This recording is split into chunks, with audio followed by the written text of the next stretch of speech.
Welcome back. It's been an hour and a half since counting began. The BJP is not doing well in Uttar Pradesh at all. Currently leading only on 4 seats. The Samajwadi Party leading on 6 of the 11 seats for which we have trends available. That's in Uttar Pradesh. In Gujarat, the Congress has been able to make some headway. The BJP is still leading on a majority of the seats, but the Congress at last count was leading on 2. In Mainpuri Lok Sabha by-elections, the Samajwadi Party is now leading by 30,000 votes. And I want to focus for a moment on Uttar Pradesh because this is where the most heated political battle between the BJP and the Samajwadi Party has been fought. And Rajdeep, if the BJP ends up worse off than the Samajwadi Party, no matter what the final count, will it be a rejection of communal politics of the love jihad variety? I think, I think to some extent, yes, because I think I am still baffled why the BJP projected Adityanath as their face for this campaign. They ran the perfect campaign in 2014 in the general elections. It was a campaign that was based on inclusive politics. It was a campaign that was based on good governance. It was a campaign that carried forward Narendra Modi's image, and the party had spectacular results. Why change something that's going so good for you? Why suddenly revert to the old style politics? I'm baffled by it. And therefore, I think it will be only to the good of the BJP in a strange way if they actually don't do so well in these by-elections, because it will finally maybe convince the party that Adityanath cannot be your face for Uttar Pradesh in the future. UP has changed. Indian politics has changed. Why are you going back to the politics of the 1990s when you've already found a winning formula in the kind of politics that Narendra Modi represented? Why not focus on Bijli, Sadak, Pani, which is where you were able to hit the Samajwadi Party? Let's see if we can get Shaina NC from the Bharatiya Janata Party to answer that question. Yogi Adityanath, as the chief campaigner for the assembly by polls, the rhetoric of love jihad being raked up in the build-up to these elections and results that show that the Samajwadi Party is beating you. Is that then a rejection, Shaina, of the BJP style of love jihad politics? But how can you attribute love jihad politics to us when we haven't played it? We haven't even used this terminology in our political resolution. We have, if at all, Rahul, it's very well for commentators to attribute communal tag to us when we have done nothing of the sort. If at all, I completely agree with the Rajdeep that 2014 was beyond caste community. It was clearly a mandate on development, and we propose to carry that forward. Yes, there have been instances of atrocities against women in the state of Uttar Pradesh. Not just Uttar Pradesh, they've been highlighted by so many. The Sachdev case, for example, isn't that something that we are entitled to bring up in a state which is run by... But Shaina, you're falsifying facts. Whether it is a Kuwar Bhatinder Singh, whether it is a Raghav Lakhanpal, these are now your MPs. And when they go on television, when they make public speeches, making people fearful of the whole idea of love jihad, that is a virtual endorsement. What was earlier on the fringe has now come center stage. Yogi Adityanath has been a BJP MP for the longest time, but he was never the lead speaker on a topic like communal violence. You've given him that platform, and then you've seen what he's had to say about things like love jihad. The reality is that love jihad was a factor for the BJP in these elections. Now we're seeing the results for that. Not at all. This is again a perception versus reality battle. If we were interested in propagating any kind of communal tension, we would have brought it up. We didn't even use this terminology, but we did, however, raise issues which needed to be raised. Law and order is a situation which needs to be handled by the Samajwadi Party, and it has not done so. As the BJP, as a legitimate opposition in the state, we are entitled to bring that to the notice of public large. Okay, Rajdeep wants to come in and rebut also. Rajdeep. I have no problem with law and order. Development plan. Rahul, can I come in? The fact is, nothing to do with... Ma'am, the fact is that you even communalized that issue of rape. You had a BJP president who went on record to say 90% of rapes or 98% of rapes are done by one particular community.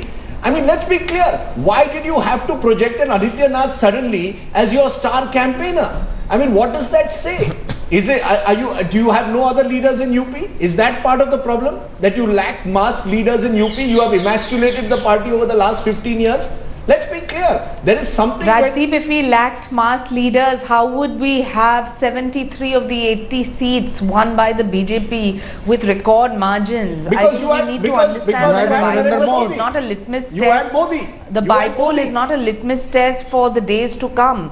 Good governance clearly is. And if we continue to give a good governance model, which is our only agenda, then we will be in a position. Does Adityanath represent good governance? But also to jump the gun assuming that this is the trend. Let's wait for another hour. It will be clear as to who the victor is and who the loser Sanjay, is. Shaina NC argues that the resolution passed by the UP BJP did not include love jihad, and that is proof of the fact that they haven't officially endorsed it. If any BJP MP is talking about it, he's doing so as a free agent. Is that at all an acceptable explanation, or do you believe because Amit Shah and Modi have been silent, it's given these people the right to talk about things like love jihad and build up the political rhetoric around it? You know, I can tell you I have a lot of respect for both Rajdeep and you. I think both of you make a formidable combination, and you have a lot of political experience to know that the Bharatiya Janata Party is masterly in these little cosmetic tweaks. End of day, ask ourselves the fundamental question. Mr. Modi, I believe, during the Lok Sabha elections, seduced the entire country on the so-called development plank, which ultimately, got everybody to believe that he was talking of growth, jobs, and so on and so forth. But who chose Yogi Adityanath as the key speaker in Lok Sabha? If anybody believes that Prime Minister Modi did not give that a blessing, I think we are being extremely charitable towards the Prime Minister. If Yogi Adityanath is chosen as the chief campaigner in Uttar Pradesh, it has the blessings of India's Prime Minister.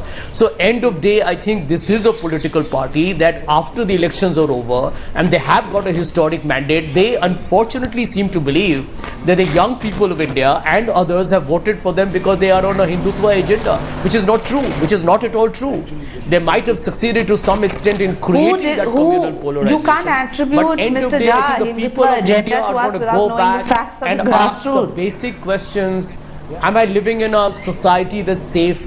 Am I feeling secure? Is there no social tension? I think nobody likes it. I just want to take our viewers in India. Some of the data that we have available. Bear with me for a moment. In Hamirpur in Uttar Pradesh, the SP who's represented by Shiv Charan Prajapati is leading by 13,000 votes. The Congress is at number 2, the BJP coming in at number 3. In Uttar Pradesh, in Mahoba, you've got the Samajwadi Party's Kaptan Singh Rajput leading by 9,000 votes. The Congress is coming in at number 2, the BJP is coming in at number 3. In Bijnor, after 5 rounds, you've got the SP leading the BJP by 1,744 votes. In some of those seats, Javed, it's not even the BJP coming in at 2, they're currently coming in at 3. And this must be really bad news for Shaina NC's party. Shaina is somebody I'm very fond of, and she's defending a really poor case. Let me take her back to what Adityanath said in an election rally. For every one case where a Muslim boy marries a Hindu girl, you abduct 100 Muslim girls. Now, if this is acceptable to Shaina, then I'm really surprised. And then you're redefining politics actually. And I have a question for her. If everything's all right with Adityanath, will she invite Adityanath to campaign for the BJP in the Maharashtra elections? Sorry, you'll have to repeat the question. I say, Shaina ji, if all that Adityanath is saying is fine with you, will the BJP in Maharashtra be inviting him to campaign for it in the elections? Well, I think it's your prerogative to ask questions, and it's my selectiveness as to what I'd like to answer and what not. Clearly, in large political organizations, you have leadership that has varied opinions, some of which you subscribe to, some of which you don't. However, I think that we need to understand that the country has voted only for stability, leadership and progress, and that continues to be a motto that we would like to bring into the state of Maharashtra as well.